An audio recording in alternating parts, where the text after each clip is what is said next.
Did you know the day after attending a training session, a delegate only remembers approximately 30% of the information if it was presented to them? And in fact, if you present information for an hour and then test people immediately afterwards, they still only remember about 50%. There's been instances in both cases where delegates remember less than 8%. 8%. Now, if you're a trainer like me, you'll want people to retain as much information as possible when they walk out of your sessions. You'll want them to understand how the information connects to their daily activity and be able to change and impact and amend their service delivery near enough immediately. Now, this isn't the fault of the learners, the retention rate that is. It's something we as facilitators need to consider. And that's why engaging is such a key part of the Training for Influence methodology, and it's underpinned by psychological theories attached to learning styles. If we present information, we're only playing to one learning style. We're playing to the people that like auditory or visual information. We're not considering kinesthetic, we're not considering the different multiple intelligences, and we're certainly not stimulating all of the different senses. Now, some facilitators can get quite concerned and think, well, if all of this is underpinned by psychological theory, it's going to go over my head.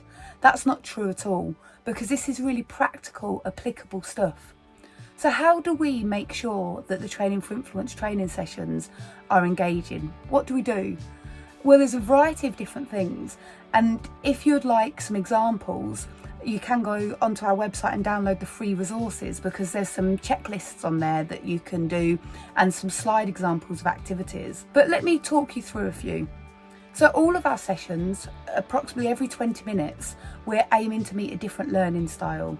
So we might present information from a PowerPoint and slides, and we might talk to the audience and as a full group ask them to engage with us.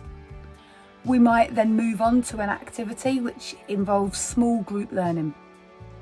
We might ask them to do something creative or something that involves music or movement.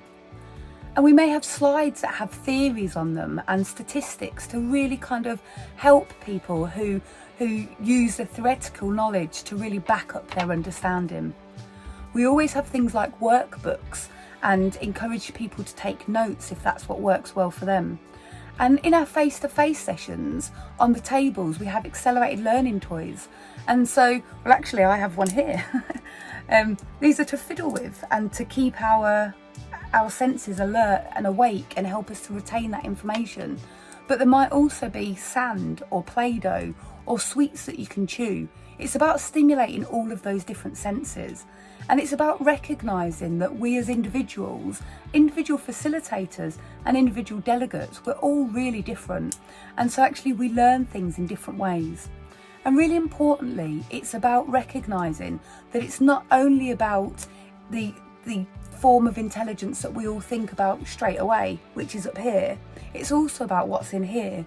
It's about that emotional intelligence as well, and connecting that learning to somebody's individual emotions and understanding, really building on where they're at the moment, their current frame of reference, so that their brain has something to connect the new information to.